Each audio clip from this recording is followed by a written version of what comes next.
اللہ تعالیٰ جس قوم پہ عذاب کا فیصلہ فرماتا ہے تو اس کا سیاسی شعور سلب کر لیتا ہے۔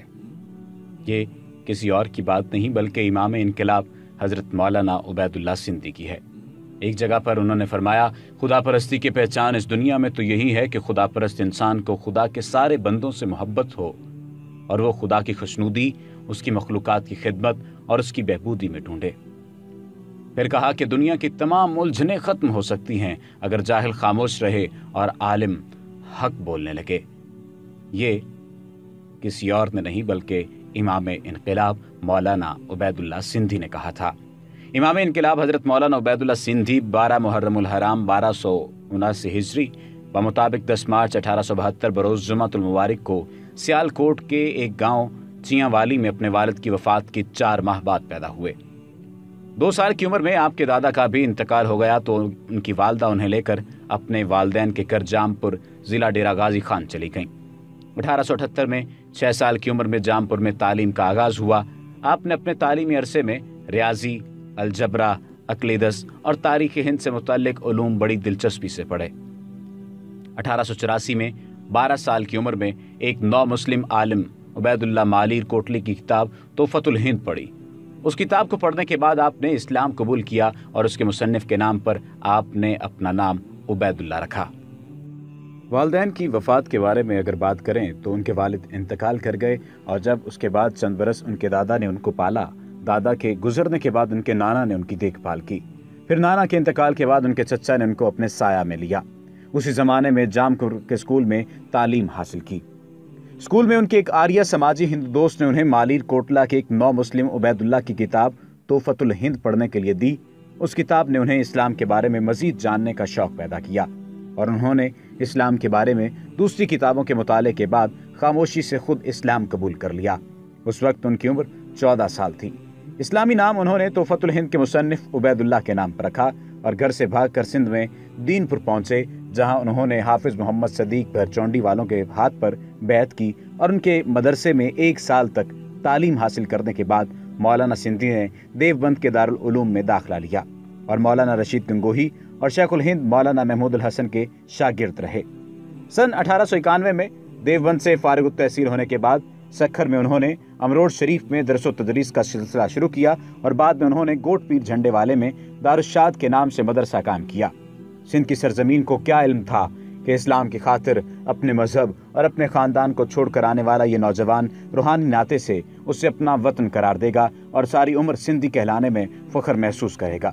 1901 میں مولانا محمود الحسن نے عبید اللہ سندھی کو دیوبند بلایا اور عالم اسلام کے اتحاد اور ہندوستان کی آزادی کے لیے انقلابی جدوجہد شروع کرنے کے لیے ایک تنظیم جمعیت الانصار قائم کی۔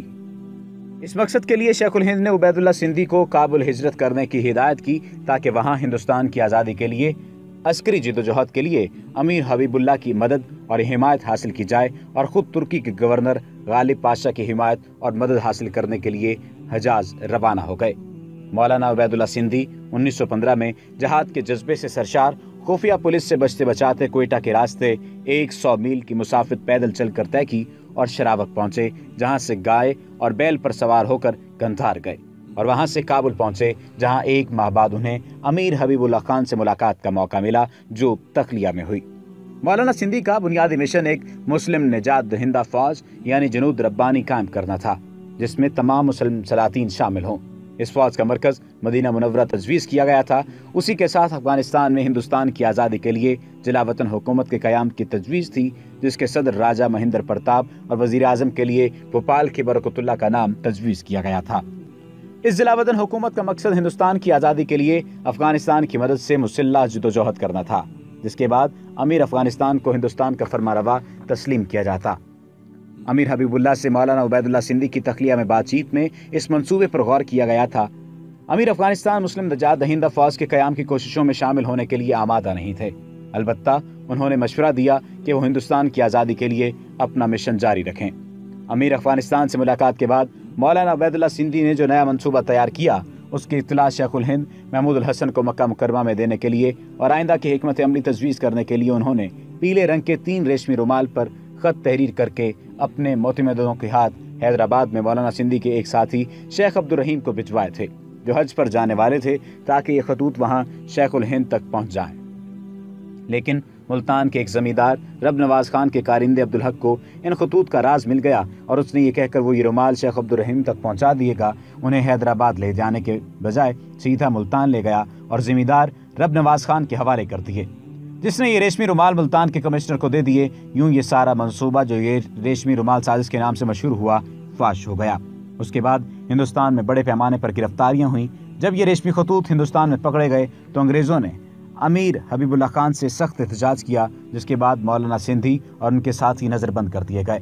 اس دوران امیر حبیب اللہ خان کو قتل کر دیا گیا اور امان اللہ خان امیر افغانستان بنے، جن سے مولانا سندھی کے بڑے قریبی تعلقات تھے، اتنے قریبی کہ امیر امان اللہ خان نے مولانا عبید اللہ سندھی کو اپنا وزیر اعظم بنانے کی خواہش ظاہر کی تھی، لیکن مولانا نے یہ کہہ کر معذرت ظاہر کی کہ اس سے افغان سرداروں میں ناراضگی پھیل جائے گی۔ اس دوران انگریزوں نے امیر امان اللہ خان پر زور دیا کہ مولانا عبید اللہ سندھی اور ان کے ساتھیوں کو افغانستان سے نکال دیا جائے، اس کے عوض وہ ان کو 3 کروڑ پاؤنڈ ادا کر دیے جائیں گے، جس کا وعدہ پہلی عالمگیر جنگ میں افغانستان کے غیر جانبدار رہنے کے عوض امیر حبیب اللہ خان سے کیا گیا تھا۔ آخر امیر امان اللہ خان نے رقم کی لالچ میں آ کر مولانا سندھی پر زور دیا کہ وہ افغانستان سے چلے جائیں۔ مولانا نے جب افغانستان چھوڑ کر سوویت یونین جانے کا فیصلہ کیا تو امیر امان اللہ خان نے مولانا سندھی سے درخواست کی کہ وہ سوویت رہنماؤں کو افغانستان کو 1 کروڑ پاؤنڈ کی امداد دینے پر آمادہ کریں جو افغانستان کو درکار ہے۔ مولانا عبید اللہ سندھی نے اپنے ساتھیوں کے ہمراہ نومبر 1922 میں دریائے جیہوں عبور کیا اور ترمز کے راستے سمرقند اور بخارا ہوتے ہوئے ماسکو پہنچے۔ اس زمانے میں لیلن شدید بیمار تھے اور لوگوں کو پہچانتے بھی نہیں تھے، لہٰذا مولانا سندھی کی ان سے ملاقات نہیں ہوئی۔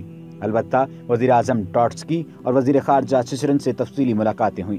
ماسکو کی ایک تقریب میں جہاں دانشور، پروفیسر اور ادیب شریک تھے، وزیر خارجہ چچرن بھی موجود تھے۔ تقریب میں کارل مارکس کے نظریے پر بات چیت ہو رہی تھی۔ مولانا سندھی سے استفسار کیا گیا کہ آیا کارل مارکس ایسا نظریہ اس سے پہلے انہوں نے کہیں دیکھا ہے؟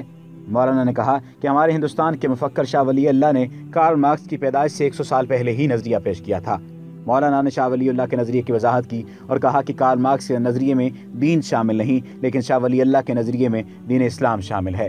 اس تقریب کے بعد چچرن مولانا سے ملنے آئے اور پوچھا کہ کیا کوئی ریاست ہے جس کا نظام شاہ ولی اللہ کے نظریے پر چل رہا ہو؟ مولانا نے کہا کہ ہمارے استاد نے ایسی ریاست بنانے کی کوشش کی تھی لیکن ناکامی ہوئی۔ چچرن نے کہا کاش کوئی اسلامی ریاست ایسی ہوتی تو ہم سب مسلمان ہو جاتے۔ وزیر خارجہ نے کہا ہم آپ کو سمرقند دیتے ہیں، اس میں آپ 10 سال کام کریں اور اگر آپ کامیاب ہو جائیں تو اس نظام کو دیکھ کر ہم مسلمان ہو جائیں گے۔ مگر مولانا سندھی نے یہ پیشکش اس بنا پر قبول نہیں کی کیونکہ سوویت رہنما وہاں نگرانی کے لیے اپنا صدر رکھنے پر مصر تھے۔ سوویت یونین میں 10 مہینے کے قیام کے بعد مولانا سندھی نے ترکی کے نظام اور قوم کا مطالعہ کرنے کے لیے قسطنطنیہ کا عزم کیا۔ اس وقت تک کمال اتا ترک برسر اقتدار آ چکے تھے۔ انقرہ میں مولانا سندھی کی مصطفیٰ کمال اتا ترک سے ملاقاتیں ہوئیں۔ ترکی میں 3 سال کے قیام کے دوران مولانا سندھی نے برصغیر کے سیاسی مستقبل کے بارے میں ایک جامع پروگرام تیار کیا جو ان کی انقلابی اور تمام تر فکروں کا مظہر تھا۔ ابتدا اس پروگرام کی یوں ہوتی ہے: اللہ اکبر، مہابھارت، سرور، راجیہ پارٹی۔ اس پروگرام میں ہندوستان کے مسئلے کو ایک ایسے سوشلسٹ نظام کے ذریعے حل کرنے کی کوشش کی گئی تھی جس میں مذہب اور چھوٹے پیمانے پر ذاتی ملکیت کو برقرار رکھا گیا تھا۔ اصول و مقاصد میں سب سے پہلے یہ صراحت کی گئی تھی کہ ہندوستان مختلف ممالک کا مجموعہ ہے اور اسے ایک ملک فرض کر کے نئی ہندوستانی واحد قومیت پیدا کرنے کی کوشش کو اساسی آزادی نہ بنایا جائے۔ ہندوستان میں بسنے والی اقوام کو ایک وفاقی نظام میں یکجا کیا جائے۔ پروگرام میں کہا گیا تھا کہ فوائد عام کے تمام ذرائع قومی ملکیت میں دیے جائیں گے، انفرادی ملکیت محدود کر دی جائے گی، اشاعت مذہب کے لیے کسی مذہب کو سرکاری امداد نہیں دی جائے گی۔ مولانا عبید اللہ سندھی کو امید تھی کہ ترکی انہیں تمام تر آزادی میں مدد دے گا، لیکن انہیں سخت مایوسی ہوئی۔ ان کا کہنا تھا کہ ترکوں کے حکمران طبقے کا یہ عام تاثر تھا کہ ہندوستان کے مسلمانوں کی کوئی سیاسی حیثیت نہیں اور وہ مستقبل میں کچھ نہیں کر سکیں گے۔ پروفیسر محمد سرور صاحب نے مکہ معظمہ میں مولانا عبید اللہ سندھی کے طویل قیام کے دوران ملاقاتوں اور گفتگوؤں پر مبنی ایک کتاب افادات و ملفوظات امام عبید اللہ سندھی کے نام سے شائع کی تھی۔ یہ کتاب اس لحاظ سے اہم ہے کہ اس سے مولانا کے فلسفہ انقلاب اور ان کی فکر پر روشنی پڑتی ہے۔ گاندھی کے بارے میں مولانا کا کہنا تھا کہ ان کی نام نہاد مذہبی سیاست رجت پسندانہ ہے جو ہندوستان کو آگے لے جانے کی بجائے پیچھے لے جائے گی۔ مولانا سندھی نے 13 سال حجاز میں گزارے۔ اس دوران وہ عملی سیاست سے بالکل الگ رہے۔ ان کے تمام منصوبے ناکام رہ چکے ہیں۔ چنانچہ مکہ معظمہ میں قیام کے دوران ان کا زیادہ تر وقت درس و تدریس، تصنیف اور غور و فکر میں صرف ہوا۔